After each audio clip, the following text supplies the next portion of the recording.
Feliz sábado, povo de Deus. Que a graça e a paz do nosso Senhor Jesus alcance hoje o meu e seu coração. Amém? Que Deus venha nos abençoar nessa manhã com essa mensagem que de fato vem de encontro às nossas necessidades. Hoje, queridos, nós vamos falar sobre a unidade na igreja remanescente. Nós temos os slides ali. E antes de começarmos, eu gostaria de convidar você a fazermos juntos uma oração. Então feche os seus olhos, curva a sua fronte e vamos falar com Deus. Querido Pai, Santíssimo Senhor, nós te agradecemos pelo privilégio de estarmos em Tua presença. Que o Senhor venha falar aos nossos corações por meio do Teu Santo Espírito. E que possamos ouvir aqui não opiniões humanas, não achismos humanos, mas o assim diz o Senhor. E que possamos pela Tua palavra sermos transformados, Pai, para que possamos sair daqui diferentes do modo como entramos. É o que te pedimos em nome de Jesus. Amém. Vamos abrir as nossas Bíblias no Evangelho de João, no capítulo 17.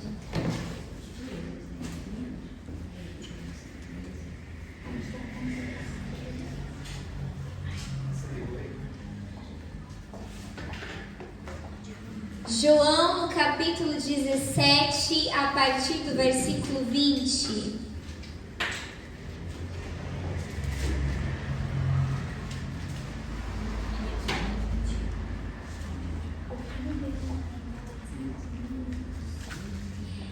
Aqui, a partir do versículo 20, nós lemos o seguinte: o próprio Jesus dizendo: "E não rogo somente por estes, mas também por aqueles que pela Tua palavra hão de crer em mim,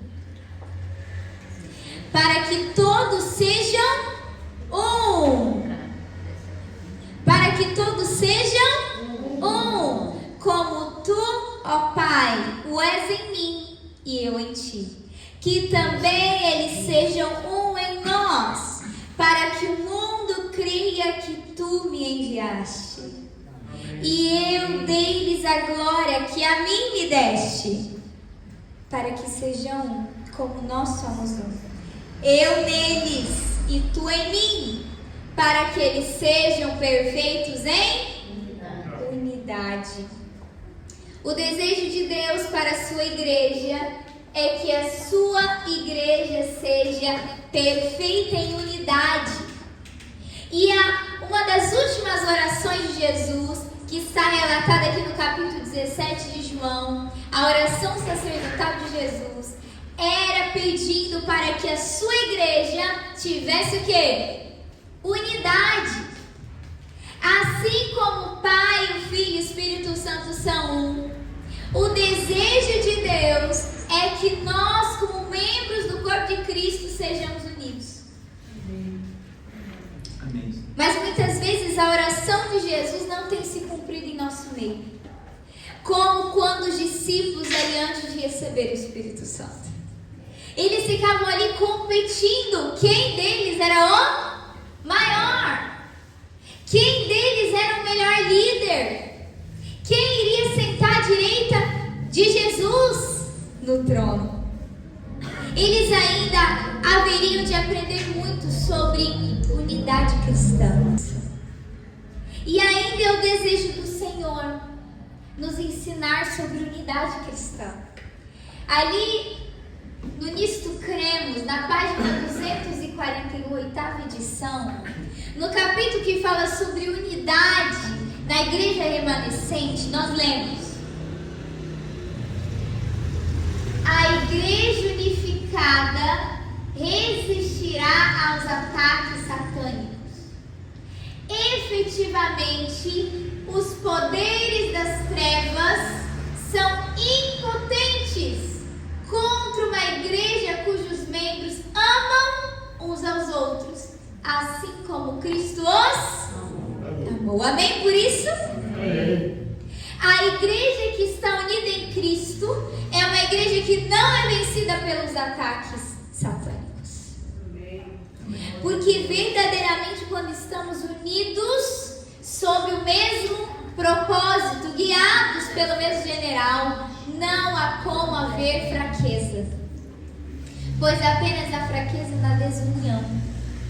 E desde o céu, o propósito do inimigo é causar contenda entre as criaturas de Deus, é causar divisão,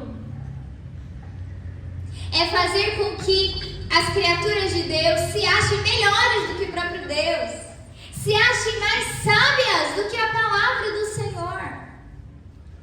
E foi pela desunião lá no céu, foi pela rebeldia que o orgulho trouxe ao coração de Lúcifer, que ele não pôde mais habitar ali.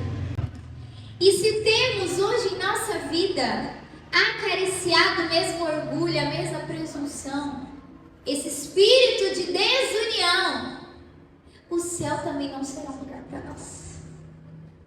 Porque as sementinhas da contenda, da desunião, não mais brotarão no coração daqueles que ali estarão. Certamente, a característica principal do povo de Deus é o amor. O amor é o elo perfeito que une pecadores. Une pecadores em Cristo. E João, o próprio discípulo do amor, escreveu muito sobre isso. Aquele que era o discípulo do trovão, ao passar tempo com Jesus, ao andar com Cristo, se tornou o discípulo do amor. E ali, em 1 João, ele traz para nós lições preciosas. Abra sua Bíblia em 1 João, no capítulo 3. A partir do verso 16, nós lemos: nisso conhecemos o amor, que Cristo deu a sua vida por nós, e devemos dar nossa vida pelos irmãos. Olha só, agora no capítulo 4, a partir do verso 10 continua: nisto consiste o amor, não em que nós tenhamos amado a Deus, mas em que Ele nos amou e enviou seu Filho como propiciação pelos nossos pecados. Só podemos receber o amor estando em Cristo e Cristo estando em nós. Pois quando eu olho para o amor de Jesus, eu penso: será que eu de fato tenho conhecido a Ele? Porque aquele que não ama não conhece a Deus. E será que é fácil amar aquelas pessoas que são difíceis de se lidar? Não é. Será que é fácil amar aquelas pessoas que eu sei que falam mal de mim pelas costas? Não é. Será que é fácil amar aquelas pessoas que têm traços de personalidades que não dão certo com os meus traços? Também não é. Mas aqui nós estamos para aprender uns com os outros. E é na unidade que há o aperfeiçoamento do nosso caráter. Porque se nós não aprendemos a viver em união aqui, a lidar com as diferenças aqui, o céu não pode ser um lugar para nós. Porque lá haverá pessoas que pensam diferente de mim. Lá não é o meu querer que vai prevalecer. Assim como o Pai trabalha unido ao Filho, e o Filho ao Espírito, e o Espírito trabalha unido às hostes celestiais, assim também nós, como os representantes do povo de Deus nessa terra, precisamos trabalhar unidos. Amém. Precisamos trabalhar sendo guiados por um único general. E o general não é um ser humano. Não sou eu que dito as regras aqui. Não é o pastor. Não é o ancião, não é o diretor. É Deus. Amém. Ele é o nosso líder. E claro, Ele escolhe pessoas para liderar. Mas nós só podemos liderar com êxito e verdadeiro sucesso se estamos permitindo que Deus nos lidere. Amém. Do contrário, nós vamos encontrar o fracasso. Porque não é possível lidarmos com as pessoas, com as almas pelas quais Cristo morreu, se eu não tiver a sabedoria que vem do alto. Cada pessoa é de uma forma, vê as coisas de uma forma, e eu preciso ter paciência, porque Jesus tem paciência com cada um de nós. Queridos, em 1 Coríntios, Paulo também exorta a igreja sobre a necessidade de trabalharem como membros unidos no corpo de Cristo.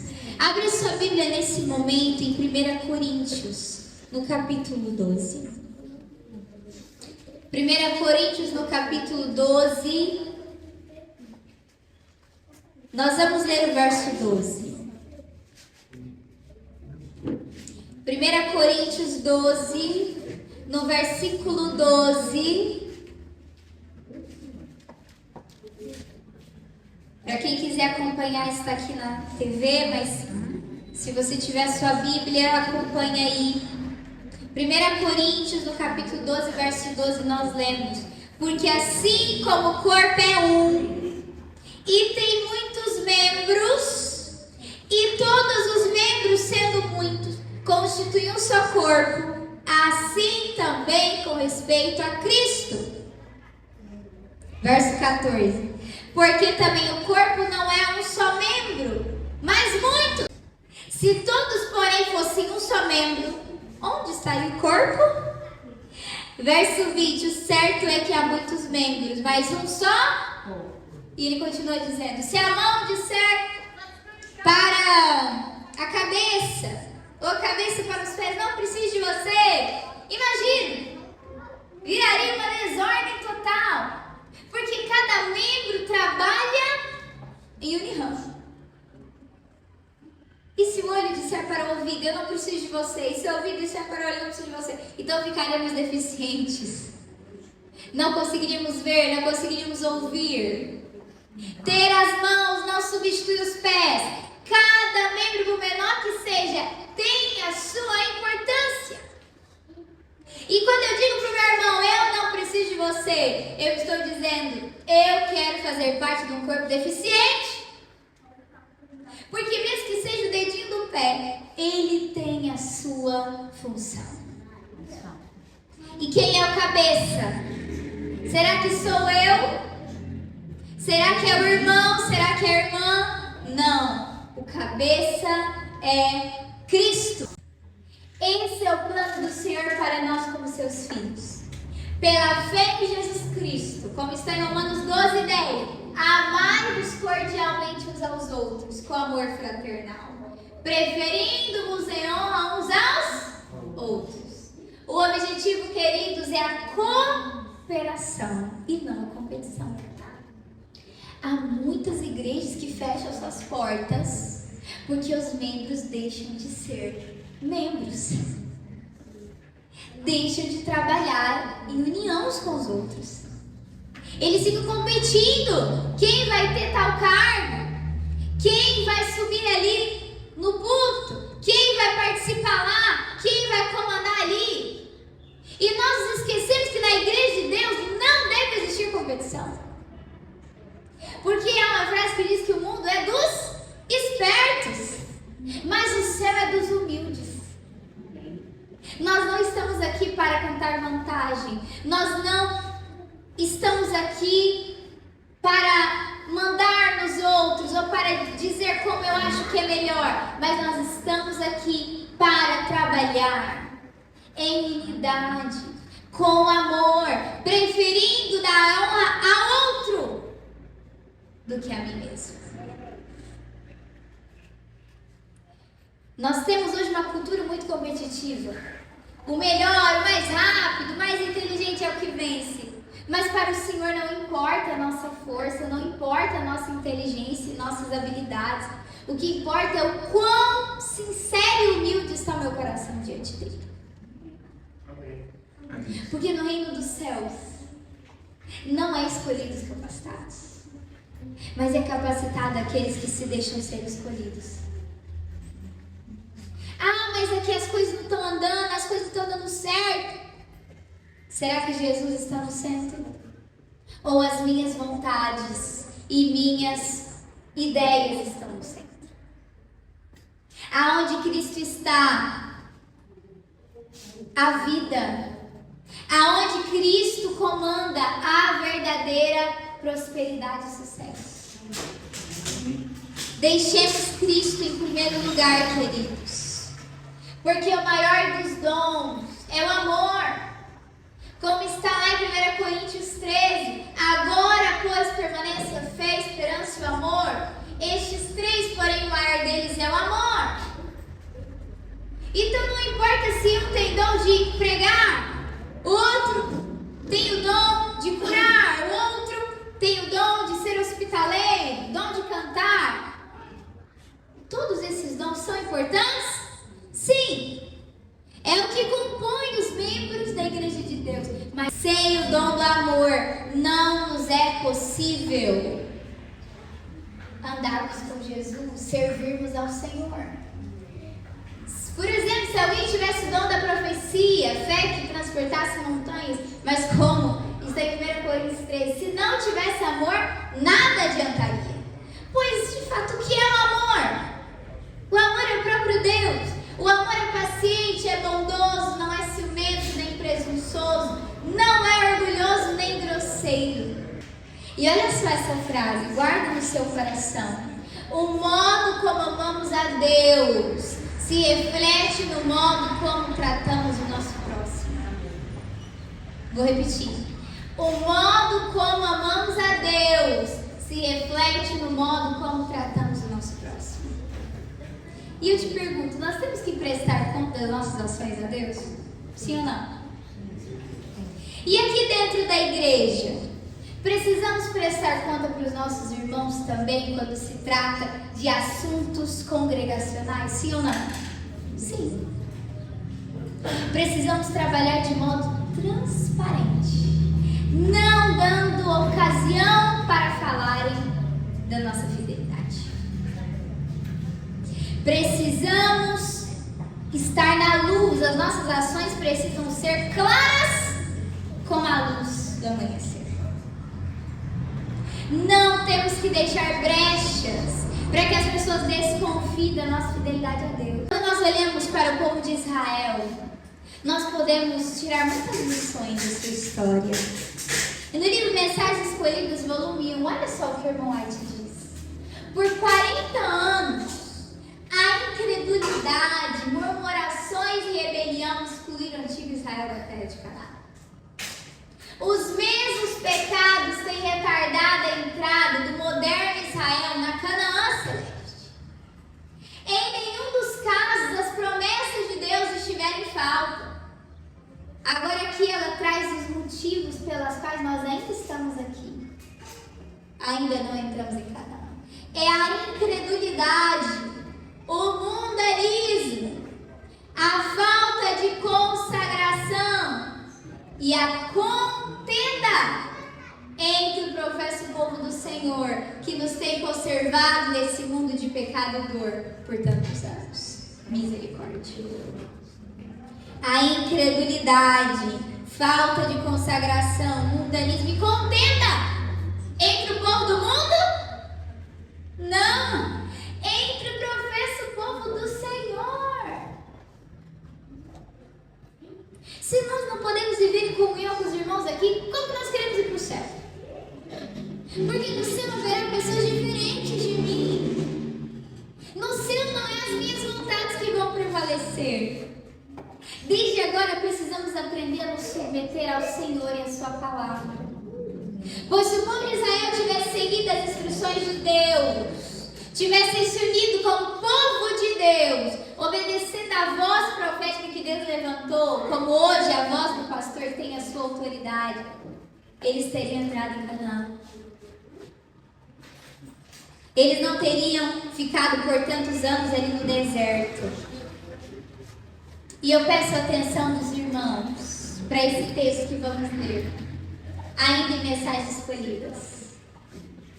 Deus apela aos que se encontram meio acordados para despertar e empenharem-se em diligente labor, orando a Ele por forças para o serviço. Necessitam-se obreiros,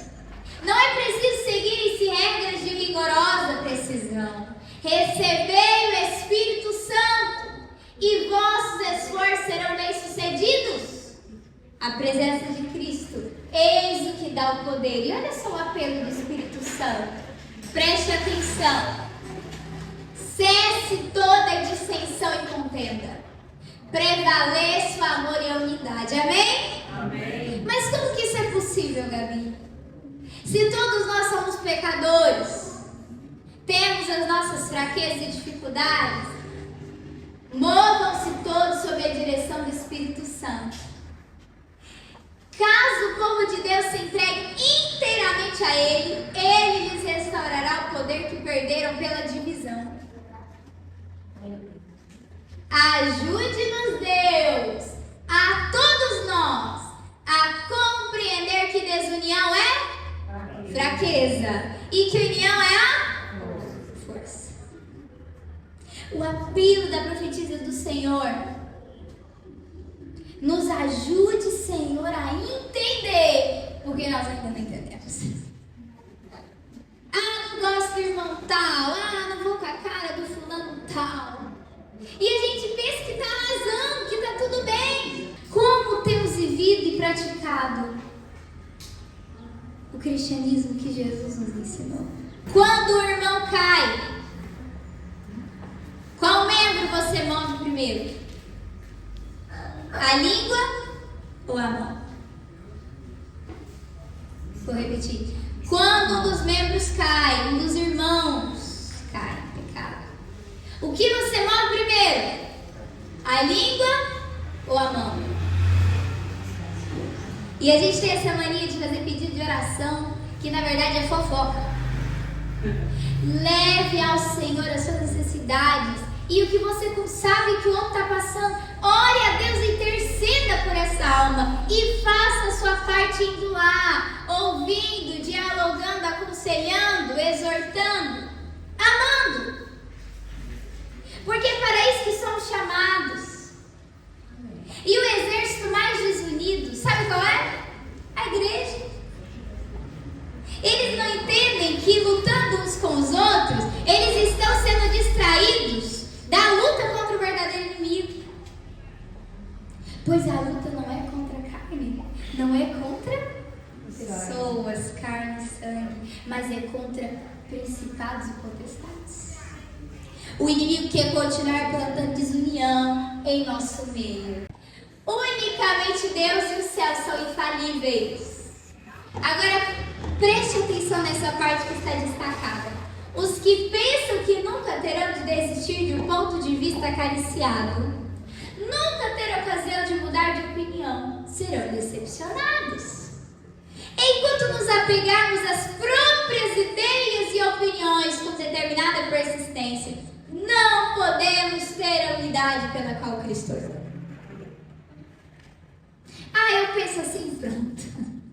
Querido, dobre seus joelhos no chão. Fale, Senhor, eu tenho essa opinião, os irmãos têm outra essa opinião, e está tendo conflito. Nos ajude a entender qual é a sua verdade. O que de fato é a verdade, que não está comigo, não está com o outro, está com o Senhor. Porque nós, como seres humanos, estamos sim suscetíveis ao erro, à falha. Apenas Deus e os céus são infalíveis. Apenas Deus e os céus são infalíveis. E se nós não temos essa humildade diante de Deus, nós não vamos viver a unidade pela qual Cristo orou. Que você pense sobre isso. E que agora, ao se levantar, você possa dizer ao Senhor: eu quero viver em unidade. Eu quero ter o teu amor em meu coração. Fique de pé nesse momento. E vamos fazer uma oração. Querido Deus, amado Pai, te pedimos que coloque o teu amor em nossos corações. Que o Espírito Santo venha trazer unidade à tua igreja. E assim como o Senhor, o Pai e o Espírito são um, que assim nós, como membros do corpo de Cristo, possamos trabalhar em unidade. Tire o orgulho dos nossos corações. Tire o egoísmo e toda a presunção de nós. Que possamos amar uns aos outros e preferirmos uns aos outros em honra do que a nós mesmos. Que trabalhemos em união, guiados pelo mesmo Espírito. E que ao desenvolvermos aqui os nossos dons possamos ser aperfeiçoados para salvar as almas que estão perdidas lá fora. Pai, que possamos compreender que na desunião há fraqueza, mas que na união há força. E que a igreja aqui do Monte Hebron possa nessa manhã decidir se unir, trabalhando em cooperação com o céu e recebendo diariamente a porção dobrada do Teu Espírito Santo. Amém. E que maravilhas sejam vistas aqui dentro e a partir daqui, lá fora também. Amém. É o que te pedimos, não em nossos méritos, mas em nome de Jesus. Amém. Amém. Que o Senhor nos abençoe e que tenhamos um restante sábado feliz e unidos em Cristo. Amém.